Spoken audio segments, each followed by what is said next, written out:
Ever grab the door handle so hard your knuckles turned white? Well, that was me in my mom's car recently. I went home last weekend.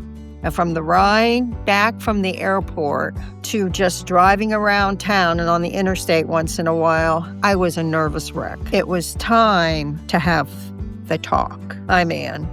Y'all ready to chat? Art's here too. Did you ever have to tell your mother something that she didn't want to hear? And I don't mean from your teenage years. I mean from being middle-aged now and dealing with an aged mother. My mother is 87 years old and drives. Now, just to give you some context, she is in great shape, plays tennis once or twice a week, yoga, water aerobics, belongs to the book club, goes to various other clubs, sharp as a tack. She's fine. But the result of all of this is she thinks she's invincible. And let's face it, none of us are invincible, especially when you're 87. I love and respect my mother, but she doesn't just drive herself around. She drives her friends around. And I don't mean just to a doctor's appointment or to the grocery store.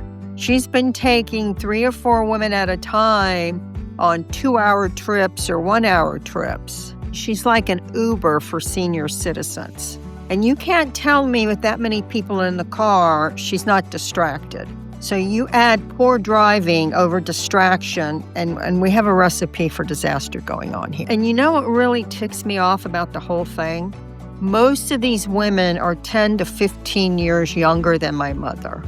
And they just don't want to drive, or they don't want to drive long distance. You know what? Grow up. That's what I want to say to them. If you can make an 87-year-old woman drive, you can drive at 75. Now, I live 11 hours from my mother, and I don't have any siblings. I had to acknowledge to myself there are some emotional landmines before I started having this conversation. And my goal was not so much, I can't take the keys away. She's living by herself up there. But I can try to convince her to restrict where she drives and who she's driving with. So in navigating the emotional landmines, I started thinking about what her problem is going to be with not driving as much. And it's pride is the number one.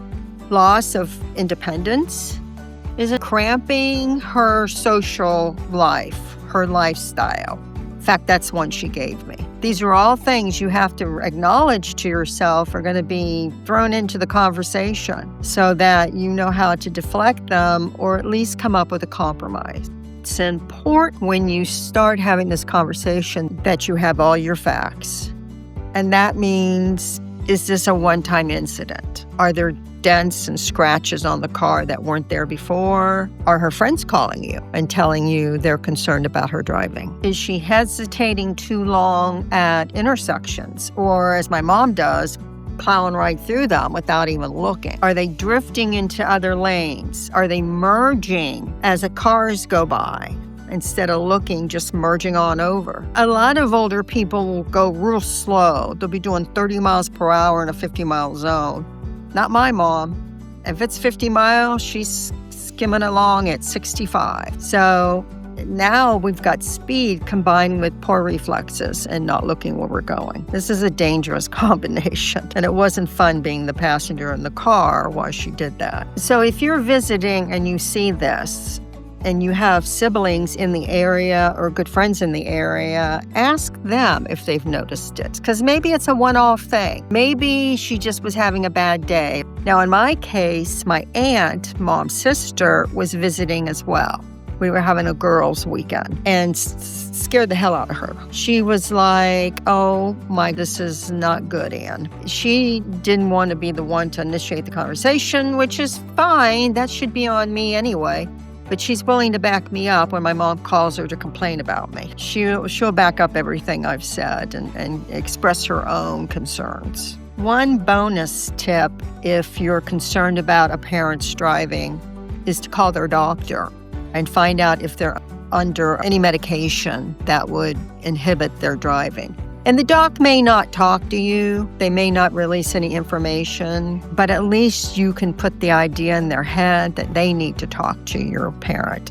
or go to the doctor with your parent and discuss this with them. You don't want to gang up on the parent, but the more people you have reiterating your concerns in a nice, calm way, the better off you'll be. When you start the conversation with your parent, as I did with my mom, don't make it World War III. Pick a moment. In my case, I didn't even talk to her about it while I was visiting. When I got home, I talked to her on the phone. And I pretty much just said, I'm really concerned. Lead the conversation with empathy. Mom, I realize how important driving is to you and how important it is to drive your friends around, but you might want to reconsider doing that. I've noticed a few things that make me concerned with your safety and with your passenger safety. Try to use I words instead of you, so that you're saying, I understand, but I'm concerned. You're saying it out of love. You're not saying it out of trying to take her or his independence. And if you can, use some humor. I really don't want to fly back into town to deal with insurance paperwork, because that's worse than a smashed up car or something like that. Something that will kind of diffuse the conversation a little bit and bring the tone down, especially if mom or dad are getting a little antagonistic about this, mostly defensive. I can drive. Some of you have probably heard that. One thing I did do, I got away from the I empathy for a second, and I pointed out to her that she had a good reputation in this town. It's a small town, and she was a teacher. And did she really want her legacy to be that she hurt or, God forbid, killed somebody? The same with driving her friends around. Did she really want to injure one of them because she swerved into another car? Because what she does is she drifts and then jerks, drifts and then jerks. So it's not completely beyond the realm of possibility that she could hurt one of her passengers, or could hurt somebody, a pedestrian, or somebody in another car. So I pointed that out to her, but I didn't point it out in a mean way. I just pointed out and, look, Mom, you have a good reputation. Do you want that soil? And you know how she reacted? Silence. I could hear crickets. It was so silent. So that got her thinking. Try to offer a compromise, not a command. We're not dictating here. Instead of driving, if you can do this, rideshare app, if your parent is savvy enough. And if not, teach them how to use the Uber app or Lyft app. And if they say it's too expensive, give them a loaded Visa card and say, here, I want to pay for your driving. You can use this. No excuses for not doing it. Suggest that other people drive instead of her. Don't always be the one to say yes. I say this to my mom and my aunt all the time, and I know I've brought it up in these videos, and that is, there's a 2-letter word, and no. Learn to use it. And I fear my mom needs to do that when everyone says, hey, Mary, can you drive? No, that's the word that needs to come out of her mouth. I don't feel comfortable driving. That's all she has to say. No other excuses. You don't even have to say that.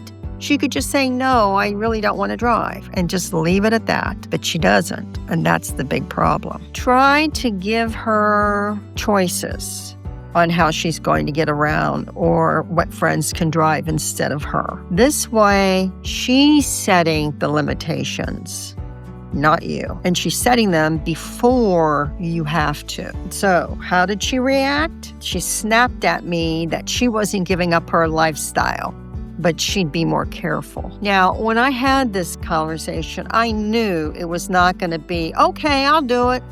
No, I figured it was going to be phase 1 and that she'd probably call my aunt and complain to her about me. But I saw it as phase 1. So phase 2 will come up later, and I'm going to be visiting her for Thanksgiving, so phase 2 might come at that point. We're going to drive up there the 11 hours instead of flying, because I told her I wasn't going to ride with her again. She said, well, you can drive back from the airport. The airport's an hour from her house on all interstate. I said, how are you getting to the airport? Well, she didn't want to answer that question. She doesn't want to give up her lifestyle. She'll consider it. She'll think about it. She'll be more careful. This is probably the type of reaction you're going to get. Either that or they'll just shut down, and they're not going to want to talk about it to you at all. I'm not going to nag. I'm not going to have every conversation. I talk to her every day. I'm not going to have every conversation about her driving. She'll just shut down more, and then there is no conversation. But if I have it again with my husband at Thanksgiving, we can reiterate not taking groups of women, not going long distances, that type of thing. And hopefully we can cut down on the danger. We can't eliminate it because she has to drive until there reaches a point, and I don't think it's far in the future. When she reaches a point where she needs to move closer to me, she'll be driving. But I did remind her in this conversation that this was not about taking away her freedom. It was about making sure she was safe and that everyone around her was safe. And I think that's an important point. I just want my mom around for more years. And if that means less highway adventures and more maybe local coffee chats, I think it's worth me pressing this. I told her I want her to enjoy her independence. I just don't want her to enjoy it with sirens and flashing lights. How are you dealing with this? I would love to know. I would love some information from you on how you're talking to a parent about limiting driving or not driving at all, because some of you, I'm sure, are dealing with that out there. So if you can, please subscribe. Please put in the comments. And thanks for the chat. You're going to have to get off me. The video's over now. Yeah. I don't think he wants the video to end. Bye.